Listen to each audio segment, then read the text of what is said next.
할렐루야. 오늘의 목사 노트 말씀은 열왕기상 18장 8절부터 15절 말씀입니다. 그러하다 가서 내 주에게 말하기를 엘리야가 여기 있다 하라. 내가 무슨 죄를 범하였기에 당신이 당신의 종을 아합의 손에 넘겨 죽이게 하려 하시나이까?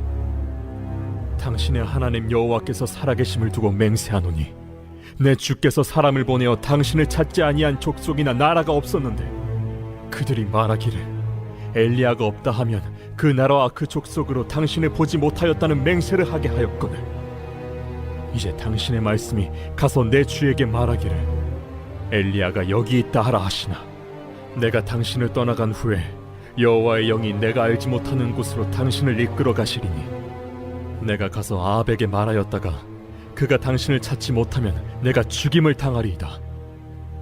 당신의 종은 어려서부터 여호와를 경외하는 자라. 이세벨이 여호와의 선지자들을 죽일 때 내가 여호와의 선지자 중에 100명을 50명씩 굴에 숨기고 떡과 물로 먹인 일이 내 주에게 들리지 아니하였나이까? 이제 당신의 말씀이 가서 내 주에게 말하기를 엘리야가 여기 있다 하라 하시니 그리하면 그가 나를 죽이리이다. 엘리야가 이르되 내가 섬기는 만군의 여호와께서 살아계심을 두고 맹세하노니 내가 오늘 아합에게 보이리라. 우리는 종종 두려움에 사로잡혀 살기도 합니다. 그 두려움은 상황에 따라 다르겠지만 대부분은 이 세상에서 일어날 수 있는 것들, 예를 들어 경제적 불안, 질병, 사람들의 의견에 대한 두려움일 것입니다. 그러나 오늘 우리가 다룰 주제는 세상의 두려움을 뛰어넘어 하나님을 경외해야 한다는 것입니다. 오바다는 성경에 나오는 인물 중에 하나로 아합 왕의 궁에서 일했던 신하입니다. 그는 아합과 이세벨의 잔인한 통치하에서도 꾸준히 여호와를 섬기는 의인입니다. 그러나 그의 이야기를 통해 우리는 두려움이라는 감정이 얼마나 강하게 사람을 주도할 수 있는지를 확인할 수 있습니다. 엘리야는 오바다에게 아합 왕에게 가서 자신이 여기 있다고 전하라고 지시합니다.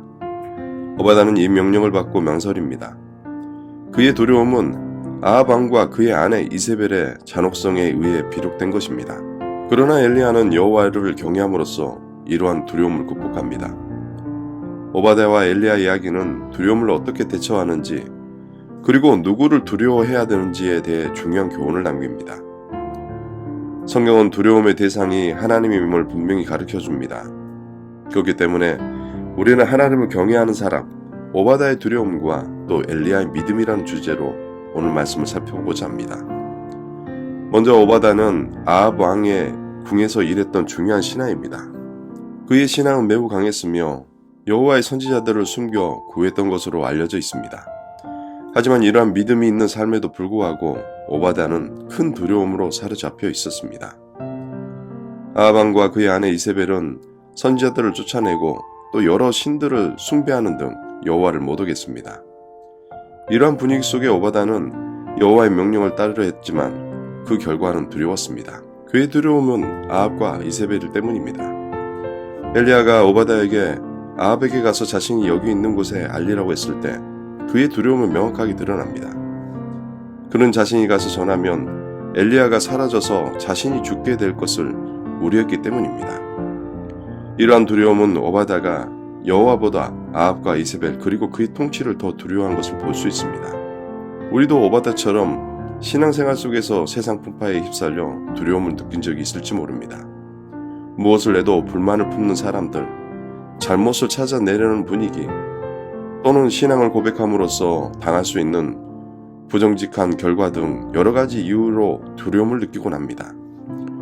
오바다의 이야기를 통해 세상의 풍파와 사람들의 두려움이 얼마나 강한지 알 수 있습니다.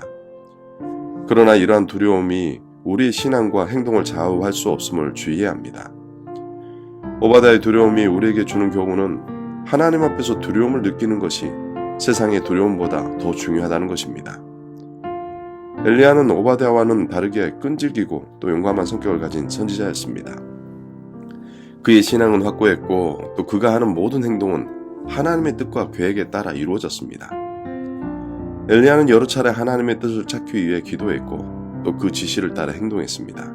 예를 들어 사르다 시내에서 물과 까마귀에게서 먹을 것을 제공받은 것, 그리고 사르단 여인에게 가서 그 가정을 구원한 일들입니다. 엘리야와 오바다를 비교할 때 두 사람의 차이점은 명확하게 드러납니다. 오바다는 세상 풍파와 두려움에 휩쓸렸지만 엘리야는 하나님의 뜻을 따라 두려움 없이 행동했습니다. 엘리야는 자신이 하나님의 뜻을 따르고 있음을 알고 있었습니다.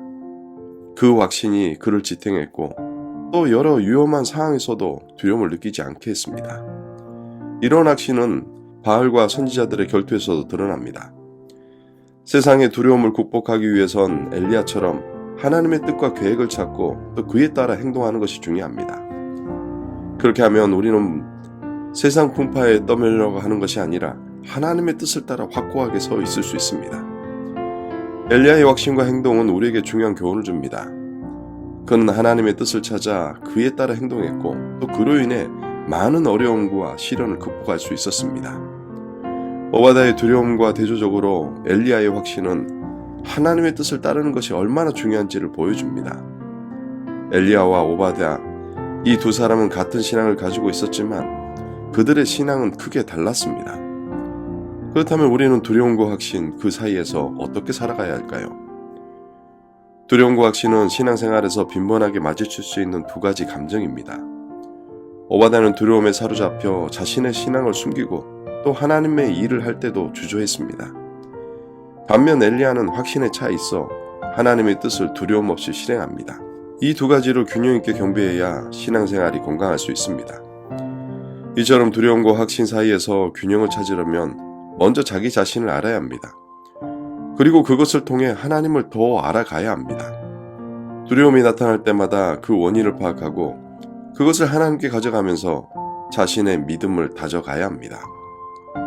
우리는 오바다처럼 두려움에 휩쓸려 혼자만의 신앙을 유지하려 가면 그 두려움은 점점 커져갈 가능성이 있습니다.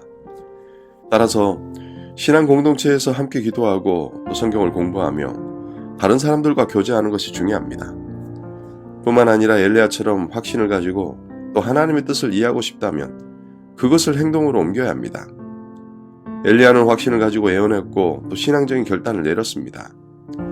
확신이 행동을 낳고 또 행동이 다시 확신을 더해주는 긍정적인 순환을 만들어야 합니다. 두려움도 확신도 마음 자세에 크게 영향을 받습니다. 두려움 앞에서도 하나님을 믿는 믿음으로 두려움을 극복하려고 노력하고 또 확신이 부족할 때는 하나님을 의지하며 확신을 얻어가야 합니다. 그렇게 두려움과 확신, 이 둘 사이에서 적절한 균형을 찾고 또 신앙생활을 이어가는 것이 무엇보다 중요합니다. 두려움 앞에서도 하나님의 뜻을 찾고 또 그를 믿는 마음의 자세가 필요합니다. 그렇다면 확신을 가지고 있는 삶을 어떻게 살아가야 할까요? 먼저 하나님의 뜻을 이해하고 또 확신을 가지고 삶을 살아가려면 우리가 하나님께서 우리에게 주신 소명과 목적을 명확하게 이해해야 합니다. 이를 위해 기도와 성경 공부를 통해 하나님과 교제를 꾸준히 유지하는 것이 중요합니다. 뿐만 아니라 두려움을 이기는 가장 확실한 방법은 신앙과 행동을 이어가는 것입니다. 엘리야가 예언과 기적을 통해 보여준 것처럼 확신은 실천을 통해 더욱 굳건해집니다. 믿음 있는 곳에 행동이 따르고 또 행동을 통해 믿음이 다져집니다. 또한 확신을 가지고 삶을 살아가는 것은 일상생활에서 작은 결정에서도 중요합니다. 작은 일에도 하나님의 뜻을 찾으려고 노력하고 또 그에 따라 행동하는 것이 큰 일에서도 하나님의 뜻을 이해하고 실천할 수 있습니다. 그리고 기억해야 할 것은 하나님의 뜻을 확신하고 실천하는 것은 개인적인 문제뿐 아니라 공동체에서도 중요합니다. 오바다가 혼자서 두려움에 빠진 것처럼 공동체 내에서도 두려움과 의구심이 퍼질 수 있습니다. 이것을 이기기 위해 공동체의 지원과 기도가 필요합니다. 말씀 마무리합니다. 하나님과 교제를 통해 확신을 얻고 또 그 확신을 실천에 옮기는 것은 신앙의 본질입니다. 이러한 신앙은 오바다의 두려움을 이기고 또 엘리야처럼 확신을 가지고 하나님의 뜻을 이루어 나갈 수 있게 합니다. 지금까지는 오바다와 엘리야의 삶을 통해 두려움과 확신 그리고 그 사이에서 어떻게 삶을 살아가야 될지에 대해 고민해 보았습니다. 그렇게 오늘 하루 우리의 각자의 삶의 현장 속에서 믿음의 확신을 소유하며 살아가는 복된 하루가 되길 주님의 이름으로 축원합니다. 함께 기도하시겠습니다. 하나님, 오늘 말씀을 통해 우리에게 지혜를 더하여 주시니 감사합니다. 오바다와 엘리야의 삶을 통해 두려움과 또 신앙 사이에서 하나님의 뜻 안에 균형 잡힌 삶을 어떻게 살아가야 되는지 배우게 됩니다. 우리가 때로는 오바댜처럼 두려움에 휩싸여 삶의 불안함과 도전 앞에 압도되어 살아갈 때도 있습니다.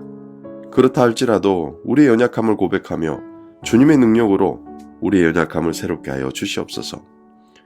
온전히 주님의 음성을 듣고 따라가는 저희들이 되게 하여 주시고, 오늘 주신 말씀이 머리의 지식이 아니라 우리의 마음의 확신으로 살아가게 하여 주시옵소서.